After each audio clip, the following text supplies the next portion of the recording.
Morning guys! Welcome sa aking channel, sa Eric Oralio Motovlog. Ngayong umagang ito ay tuturo ko sa inyo kung anong kailangan gawin at anong maintenance ang pwedeng gawin sa isang makina ng motor. At guys, manood lang kayo sa akin sa umagang ito at may matututunan kayo. Okay guys, meron akong i-share sa inyo sa umagang ito. Dumako tayo sa Bible Scripture sa Awit 121:1-8. Doon sa mga burol, ako'y napatingin. Sasaklolo sa akin, isang manggagaling, kung saan manggagaling. Ang hangad kong tulong kay Yahweh magmumula sa Diyos na lumikha ng langit at ng lupa. Di niya ako hahayaang mabuwal, siya'y di natutulog. Ako'y babantayan. Ang tagapagtanggol ng bayang Israel hindi natutulog at palaging gising. Si Yahweh ang ating tagapag-ingat. Laging nasa piling upang magsanggalang. Di ka maano sa init ng araw. Kung gabi di ka sasaktan ng buwan. Si Yahweh ang siyang sa iyo'y mag-iingat.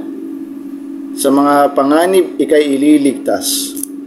Si Yahweh ang siyang sa iyo'y mag-iingat. Saan man naroon ikay iingatan, di ka maano kahit na kailan. Okay guys, yan ay mula sa Awit 121 verse 1-8. Okay guys, dumako muna tayo sa ating intro.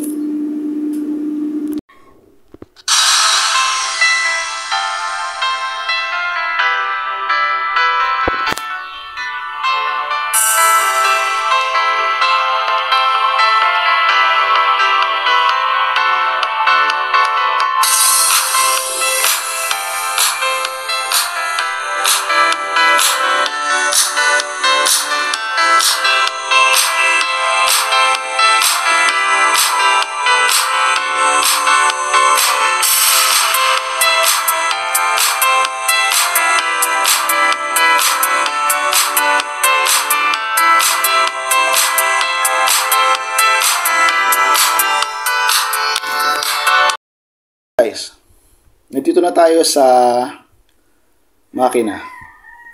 Ang tinutukoy ko itong 100cc na makina, no? Ikot ko para sa inyo. Yan.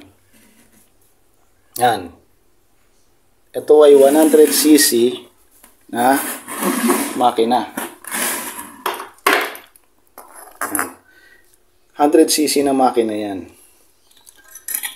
Hindi mo aakalain na itong makina ang nakakabit sa motor ko. Ganitong makina guys ang nakakabit sa motor ko. 100cc. Ano guys? Guys, itong klase ng makina, hindi mo aakalain na bakit umaakit ka sa bundok.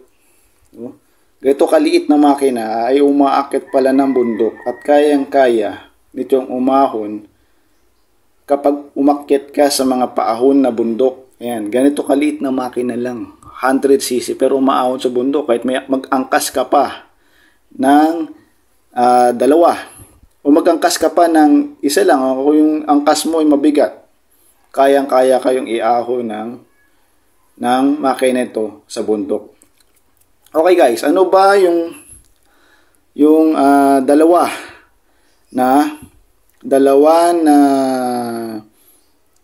dalawang types na pwedeng gawin sa isang makina para ito ay maging sariwa, maayos, at magandang pinakamagandang hatak sa lahat ng isang motor, no? Ano ba yung number 1 na sa listahan ng tinutukoy ko sa makinang ito? Ang unang-una na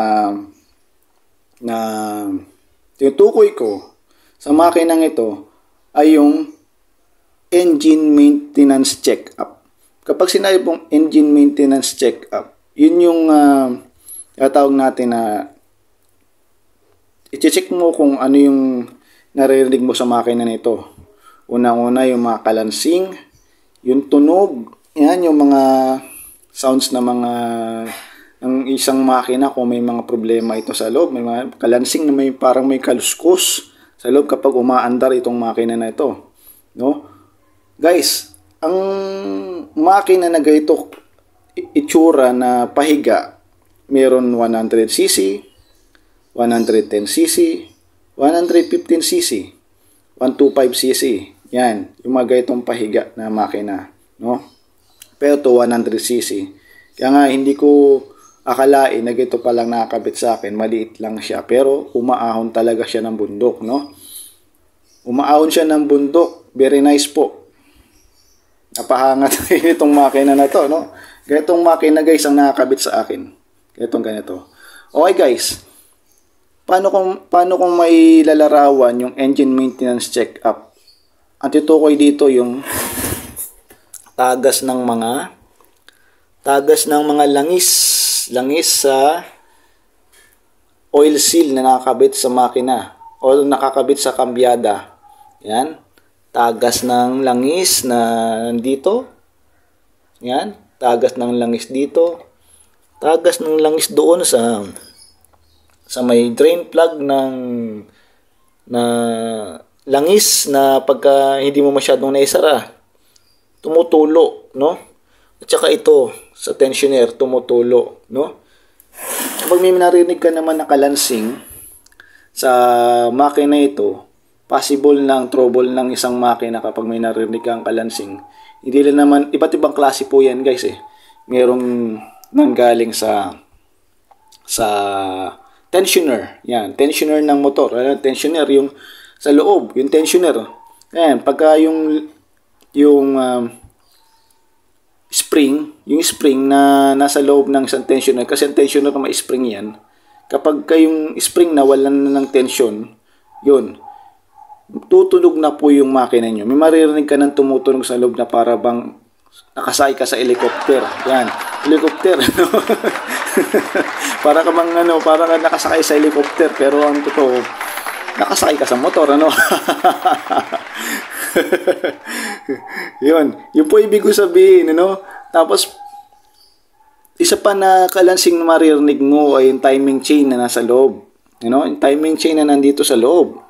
Kasi nasa loob niyan, yung nakakapit dito na timing chain, mula dito papunta rito, sa sigunyal, yan, timing chain po yun. Kapag dahil sira na yung tensioner mo, wala nang nagbibigay tension sa yung timing chain. Kaya yung timing chain mo tumatama mismo dito sa bakal. Kaya ang tunog niya misang kalansing na tunog. Para ka nga naman nakasakay sa helicopter, ano? Yun, isa sa mga engine maintenance check-up. Pangalawa, isa pa sa engine maintenance check-up ay yung mga kalansing na marinig mo sa loob. Mismo nito. Yan. Pwede ang sira na tinutukoy natin dito yung tawag dito, connecting rod. Mayroon din kinalaman yung piston pin. Baka maluwag na yung piston pin. O yung connecting rod sa pinagkakabitan sa sigunyal, yun, maluwag na yun. Kaya yung tunog, may marinig ka na parang kumakaluskos na sa loob, ano? Isa pa nagtunog na tinutukoy ko rito ay yung tunog na nandoon dito sa natawag natin na clutch o single clutch.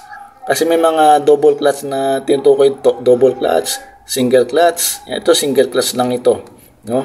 Kung saan ang nakakabit po dito sa single clutch na ito ay ito. Yan. Ito tinutukoy ko guys.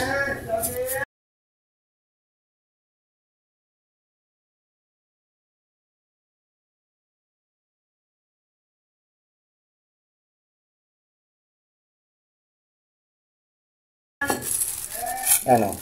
Ganito, single clutch. May ganito double clutch. Pwede rin, no? Tapos, kaya tayo umahon sa bundok ay dahil pala sa clutch. At pangalawa ay yung tinatawag natin na gearbox nasa loob nito. Yung gearbox. Akala nyo, makina lang, pero meron pala siyang gearbox sa loob. Na kapag kambyada ka ng first gear, aahon ka talaga sa paahon dahil sa tulong ng makina at sa tulong ng clutch, no? Okay guys, itong makina to, meron din minsan na kapag may problema dito sa single clutch, may marinig ka parang kalansing. Meron din. May parang lumalagotok sa loob, no? Okay, guys. Yun po yung una na sinabi ko sa inyo na engine maintenance check. Parang papacheck mo siya. Kung halimbawa di mo ma-distinguish yung tunog, no, ng kalansing sa loob ng yung makina, maaring ipaano mo na. Ipa-check mo na sa mekaniko at paalam mo kung may mga tunog ka na naririnig, mga kalansing, mga parang kaluskos na sa loob, ganyan. Isa pa na kaluskos na sinasabi ko sa inyo ay dito. Yung mga tunog na nandito sa rocker arm, yan. Yan, yung mga rocker arm dito pagka hindi mo na pa-tune up yung makina o kailangan na ipa-tune up within 1,000 km yung engine mo. Yan. Kailangan mong ipa-tune up. Ganyan. Kasi mayroon din siyang tunog na marinig ka rito. Kasi dito, may tunog dito yan, may tunog dito yan. Ganyan. Para kasi pumapalo na siya sa loob. Tak, tak, tak, tak, tak, tak, tak, tak. Kasi wala na siyang, hindi na siya naka-engine tune up. Kaya kailangan mo nang ipa-engine tune up. No? Okay guys. Yung pangalawa na tinutukoy ko rito ay yung regular change oil. Sabing regular change oil, yung langis. Itutukoy ko na ito yung lagayan. Yan. Yan. Lagayan ng langis yan. Kailangan 800 ml ang ilalagay mo sa makina ito. Kasi ang makina, kailangan niya ng langis para yung mga metal to metal contact matanggal yung mga friction sa loob at magkaroon ng maayos na takbo yung makina mo. Kasi kung mag-change oil ka lamang na halimbawa, umabot ka pa ng 2 months, 3 months, 4 months na change oil, hindi na maayos. Baka magbarado na yung mga daanan ng langis dito, ganyan. Kailangan talaga dito properly change oil, no? Kailangan mag-change oil ka para mas maging sariwa, patuloy ang yung makina, no? Ang una ay engine maintenance check-up. Pangalawa ay change oil, regular change oil. Yan. Minsan pwede ka depende kasi yan sa manual ng yung motor. Kung ilang kilometro ba kailangan para i-change oil ng yung motor, yung makina ng yung motor. Ilang kilometro ang kailangan? 1,000 km ba? Ganyan, 500 ba? 500 km, 1,000 km. 8,000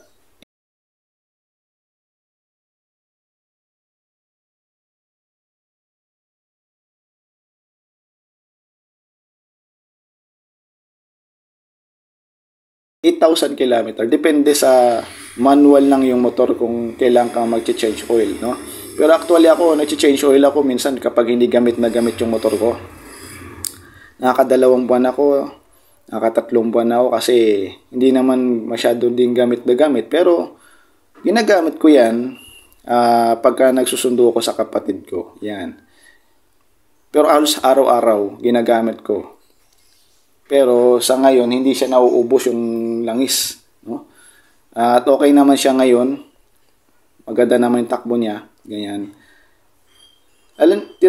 Mari kong sabihin guys kung bakit saan galing tong makina na to. Kasi yung kapatid ko, nagpalit ng makina. Nagpalit siya ng makina. Bumili siya sa Shopee ng makina ng MD100. No? Sa Shopee siya nakabili. Then, yung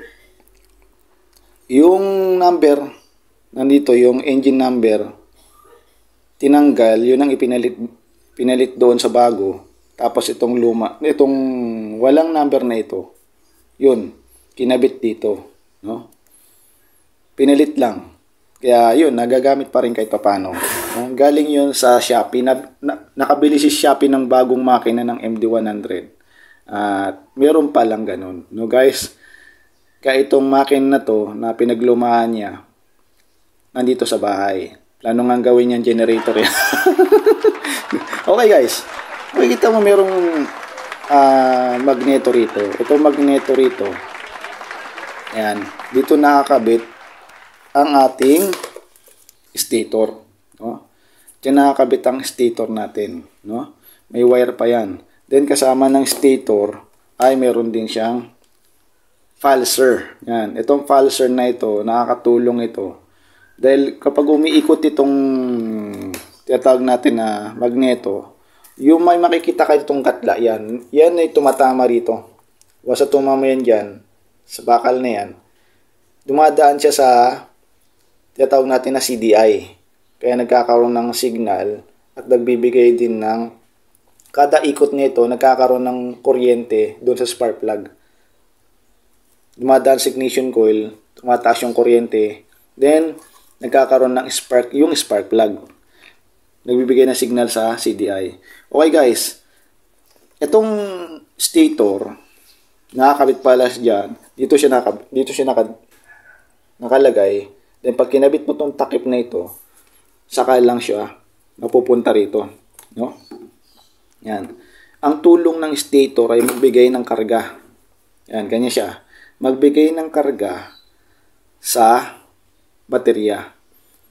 Pero kailangan niya ng tulong ng regulator. Ito ang itsura ng regulator, guys.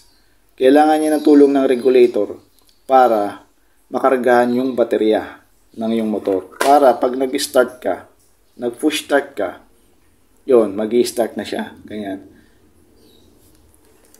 Kala nyo, ito lang, ito, isa sa mga katulong niya, katuwang ng stator para magkarga sa baterya. Okay guys, no? Tapos na tayo dyan. Ang susunod natin ay itong karburador. Ang karburador dito nakakabit yan. Pero dito. Yan. Dito nakakabit yan. Ginagamitan ng insulator para yung init nitong manifold ay hindi matransfer dito sa karburador. Kasi pagka na-transfer yung init dito sa karburador, baka magkaroon ng problema mo, uminit yung gasolina sa loob. Baka magliyab ka pa, no? Yun. Then, ang susunod natin ay itong clutch lining. Itong single clutch. Meron double clutch, meron din namang single clutch. Ito single clutch. Yung double clutch, at tutukoy ko yung mga nakalagay sa mga Honda, sa mga Yamaha, double clutch yun. Ito single clutch lang. Tinapansin niyo yung adjustment. Nasa gitna. Kasi ang adjustment nandito. Sa gitna mismo ng tinatawag natin na single clutch. Ito yung tinatawag natin na clutch housing. Sa loob nito may clutch lining nakalagay. No? Kaya umaandar ang isang motor nang dahil sa clutch. Then, yung tinatawag natin na mga gears na nasa loob. Mga gearbox na nasa loob. O gear pack. Ito sinasabi na gear pack. Yan. Kapag nagkambyada ka, pag nagkambyada ka, at nag-engage yung first gear mo, totally na yan, sigurado. Aandar ka. Mag-i-engage yung single clutch mo. At nandito sa loob na gear pack, ma-engage sa first gear na gear, aandar ka. No? Kaya pala tayo umahon sa bundok. Yun pala yun. Yun ang trabaho ng clutch. Okay guys, sana may natutunan kayo. No? Karagdagan ko lang pala, ito pala yung starter motor. No? Starter motor para pag nag-push button ka at umandar yan, mag-i-start ka. Ayan. Dahil mo nakakabit yan sa no? Nakakabit yan dito sa tatawag natin na kadena o yung chain, tatawag natin starter chain, nakakabit din dito sa mismong Bendix drive. Yan, pagka nag-push button ka at kumapit yung Bendix drive, iikot pati ito, iikot yung under yung sinasabi natin na piston sa loob at magkakaroon ka na ng combustion. No? Mag-i-start ka na pagka ganun. Okay guys, sana yung may natutunan kayo sa